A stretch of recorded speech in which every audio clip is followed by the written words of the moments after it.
Direct admission होता था, लेकिन पिछले 2 सालों से एडमिशन होता है और इसमें बहुत ज़्यादा भीड़ भाड़ अब चलती है। डायरेक्ट एडमिशन हो नहीं पाता है और इसका टेस्ट भी आसान नहीं रह गया है।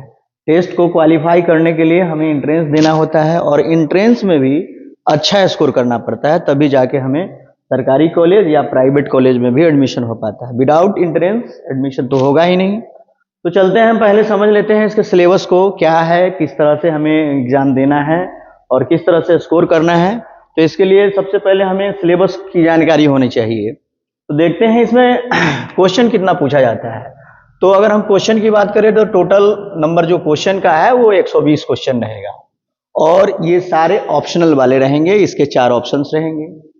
120 क्वेश्चन के लिए अब बात रह गया कि मार्क्स कितना मिलता है। तो इसका मार्क्स भी रहता है 120 में। 120 का मतलब हो गया कि प्रत्येक क्वेश्चन के लिए 1 नंबर मिलेगा। ठीक है। अब दूसरी बात है टाइमिंग का, क्योंकि टाइम बहुत महत्वपूर्ण रहता है, क्योंकि टाइम से अगर हम क्वेश्चन नहीं बनाएंगे तो ऑनलाइन टेस्ट में प्रॉब्लम होगा कि हमारा टाइम जैसे ही पूरा होगा वो सेल्फ सबमिट हो जाएगा। तो आगे हम देखते हैं कि इसमें टाइमिंग क्या है। तो 2 घंटा 30 मिनट है। अगर हम मिनट में बात करेंगे तो 150 मिनट होता है और जैसे ही आप टेस्ट स्टार्ट करेंगे तो वो बैक डाउन यानी कम डाउन होना शुरू हो जाएगा, यानी कि टाइम नीचे की तरफ आना शुरू हो जाएगा। तो इससे है कि हम लोग अगर ऑनलाइन पहले से टेस्ट देते हैं या हमें सिलेबस की अच्छी जानकारी होती है तो आसानी से इसको हम कवर कर सकते हैं। यानी 2 घंटा 30 मिनट हमारे पास रहेगा। और उसके बाद ये प्रॉब्लम बनता है कि क्या इसमें निगेटिव मार्किंग है कि नहीं है। तो निगेटिव मार्किंग नहीं है, अर्थात आप पूरे क्वेश्चन को टच कर सकते हैं। यानी निगेटिव मार्किंग नहीं रहेगा तो हम हर क्वेश्चन को बनाएंगे, पहले तो बनाएंगे जो आ रहा है। अब इसके बाद दूसरा आता है कि टेस्ट का मूड क्या रहेगा, क्योंकि कभी कभी ऐसा होता है कि ऑनलाइन होने वाला ऑफलाइन होता है, ऑफलाइन होने वाला कभी ऑनलाइन हो जाता है। लेकिन आप जानते हैं कि बीएड का अगर एंट्रेंस होता है, बीएड का एंट्रेंस होता है तो वो ऑफलाइन चल रहा है अभी, लेकिन डीएलएड का आपका जो एंट्रेंस चलता है वो ऑनलाइन एंट्रेंस चलता है। ठीक है। तो ऑनलाइन पर ध्यान देना पड़ेगा। दूसरी बात है कि अब हम लैंग्वेज देखेंगे कि हम किस लैंग्वेज में एग्जाम दे पाएंगे। तो एग्जाम का जो लैंग्वेज रहेगा वो हिंदी में भी आप दे सकते हैं और अंग्रेजी में भी दे सकते हैं। हिंदी अंग्रेजी दोनों रहेगा, किसी एक को चूज करेंगे। ठीक है। तो ये तो रहा हमारा स्ट्रेटेजी कि हमें क्या करना है, कितना नंबर का क्वेश्चन आएगा। ठीक है। निगेटिव मार्किंग रहेगा कि नहीं रहेगा, उसका टाइमिंग क्या होगा, एग्जाम का जो मूड है वो क्या होगा, ऑनलाइन होगा कि ऑफलाइन होगा, इस पर हम लोग बात किए। लैंग्वेज पर भी बात हो गया है। अब थोड़ा सा इसके सिलेबस पर फोकस करते हैं, क्योंकि सिलेबस बहुत मायने रखता है। अगर हम इसको नहीं जान रहे हैं सिलेबस को तो फिर एंट्रेंस निकालना मुश्किल है, समझना मुश्किल है, क्योंकि बेसिक चीज है ये। तो सबसे पहले देखते हैं किस सब्जेक्ट से कितना नंबर का क्वेश्चन पूछा जाता है। तो यदि बात करेंगे हम हिंदी का, तो लैंग्वेज है, इसमें आप चुन सकते हैं जो उर्दू के स्टूडेंट्स होंगे वो उर्दू लेंगे और जो हिंदी के स्टूडेंट्स होंगे वो हिंदी लेंगे। इसमें टोटल नंबर ऑफ क्वेश्चंस 25 रहेगा। ठीक है। 25 क्वेश्चन का होगा। उसके बाद हम बात करेंगे हिंदी में। अब हिंदी में पूछा क्या जाएगा इस पर थोड़ा सा ध्यान देते हैं। इसमें कुछ क्वेश्चंस ग्रामर के रहेंगे, कुछ क्वेश्चन आपका लिटरेचर का रहेगा, जिसमें हो सकता है कि पैराग्राफ दिया हुआ रहता है, उस पैराग्राफ को पढ़ना है और उससे रिलेटेड क्वेश्चन को बनाना होता है। ठीक है। तो ये हो गया, यानी कुछ क्वेश्चन ग्रामर बेस्ड रहेगा, कुछ क्वेश्चन लिटरेचर बेस्ड रहेगा। तो दोनों मिला के 25 क्वेश्चन हो गया। उसके बाद बात करते हैं हम मैथ का। तो मैथ में कॉमर्शियल मैथ जानते होंगे। कॉमर्शियल मैथ यानी परसेंटेज का होगा, लाभ हानि होता है, ये रेशियो होता है, ये सबसे दूरी है, डिस्टेंस, ये सब इससे क्वेश्चन बनता है, यानी इसको कॉमर्शियल मैथ बोलते हैं। इससे लगभग आपका 25 क्वेश्चन।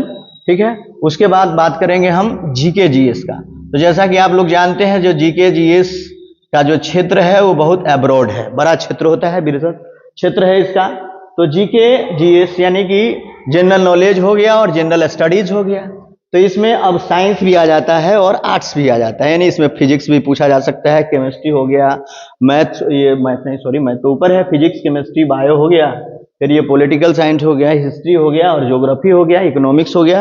ये सारे सब्जेक्ट को मिलाकर जीके जीएस और इसमें क्वेश्चन रहेंगे कितने, तो क्वेश्चन टोटल होंगे 40, यानी 40 क्वेश्चन रहेंगे।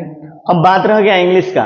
तो यहां तो आप हिंदी ले लिए हैं, दूसरा जो इंग्लिश है ये इसमें कंपलसरी है। इसका नंबर कितना है, तो इसका नंबर, इंग्लिश का नंबर है 20। ठीक है। इस 20 में क्वेश्चन ग्रामर के रहेंगे और कुछ क्वेश्चन जैसे हिंदी का सिलेबस है उसी तरह से इंग्लिश का भी सिलेबस रहेगा, यानी इसमें भी लिटरेचर पूछा जाएगा। लिटरेचर में अब ये नहीं जानना है कि माइंड में ये नहीं कर लेना है कि ये बहुत बड़ा, ये हो सकता है कि भारी क्वेश्चन पूछ ले, ऐसा कुछ नहीं रहेगा। यानी कि एक पैराग्राफ लिखा हुआ रहेगा किसी भी टॉपिक पे और उस टॉपिक से रिलेटेड क्वेश्चन पूछा जाएगा। हो सकता है कि वो पोएम से भी हो या हो सकता है कि किसी स्पीच से हो, किसी स्टोरी से हो और उससे क्वेश्चन रहेगा। तो इसका क्वेश्चन नंबर ऑफ क्वेश्चन रहेगा 20। नेक्स्ट बात करते हैं जो रीजनिंग, ठीक है। रीजनिंग आप लोग जानते हैं जो लॉजिकल रीजनिंग होता है, ठीक है, वो नंबर बेस्ड हो सकता है, वर्बल नॉन वर्बल भी हो सकता है, ठीक है।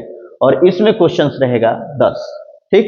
अगर हम टोटल बात करेंगे, इसको जोड़ते हैं, पूरा टोटल करते हैं तो 120 क्वेश्चन बनता है, ठीक है। और किस पार्ट से कितना क्वेश्चन बनता है ये देख लेना है। अब बात रह गया कि अगर हमारा केवल हिंदी सही है, हिंदी लैंग्वेज हमारा अच्छा है और हम अंग्रेजी नहीं जान रहे हैं तो हम अच्छा स्कोर नहीं कर पाएंगे।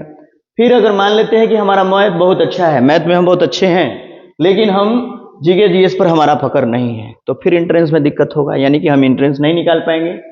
उसके बाद है, देखिए इसमें ये तो कंपटीशन का एग्जाम हो गया एक तरह से, मानेंगे तो कंप्लीट करके आपको जाना है। तो इसमें सबका नॉलेज होना चाहिए। रीजनिंग भी उतना ही वैल्यूएबल है, उतना ही मार्केबल है जितना कि मैथ है, हिंदी है या अन्य सब्जेक्ट्स है। तो आपको बारीकी से सभी सब्जेक्ट्स को पढ़ना पड़ेगा और नए टेक्निक के साथ पढ़ना पड़ेगा, नए तरीके से पढ़ना पड़ेगा, लॉजिकली ढंग से सोचना पड़ेगा। इसके लिए आपको पहले की तरह ऐसे सोच रहे हैं कि जाएंगे और एंट्रेंस में बैठेंगे और निकल जाएगा या कुछ भी स्कोर होगा तो एडमिशन हो जाएगा, ऐसा अब नहीं होने वाला है। क्योंकि आप लोग जानते हैं कि अब एडमिशन के लिए बड़ा मुश्किल हो गया है। यानी हर बच्चा चाहे कि हम डीएलएड कर ले और एडमिशन ले ले इजी वे में, तो ये संभव नहीं है, ठीक है। जैसा कि हम लोग इन्फॉर्मेशन तो दे दिए हैं, अब हम बात करते हैं कि ये चीज चलेगा कहाँ से, ठीक है। तो दीप बिहार कोचिंग सेंटर का आप लोग नाम सुने होंगे। दीप बिहार के प्लेटफॉर्म से ये चलाया जाएगा ऑनलाइन क्लास अभी, ठीक है। ऑनलाइन क्लास में आपका ऑनलाइन टेस्ट भी रहेगा और जो जो सब्जेक्ट इसमें दिया गया है, हम मैथ तो नहीं पढ़ा पाएंगे, मैथ के लिए अलग से फैकल्टी रहेंगे, हिंदी के लिए अलग से फैकल्टी रहेंगे और जीके जीएस के लिए भी अलग से फैकल्टी रहेंगे। हम इंग्लिश के टीचर हैं, ऐसे हम 4 साल बीएड कॉलेज में पढ़ाए हैं, अभी स्कूल टीचर है, ठीक है। तो हमारा जो सब्जेक्ट है वो इंग्लिश है, ये 20 नंबर का है, इसको हम कवर करेंगे। बाकी जो कुछ भी बचता है वो रीजनिंग हो या मैथ हो या जीके जीएस हो, इसके लिए स्पेशल टीचर रहेंगे। अभी ये क्लास ऑनलाइन ही चलेगा, ऑनलाइन, जिसमें दीप बिहार का अपना एप्लीकेशन है, उस एप्लीकेशन पर ये सारा वीडियो डाला जाएगा।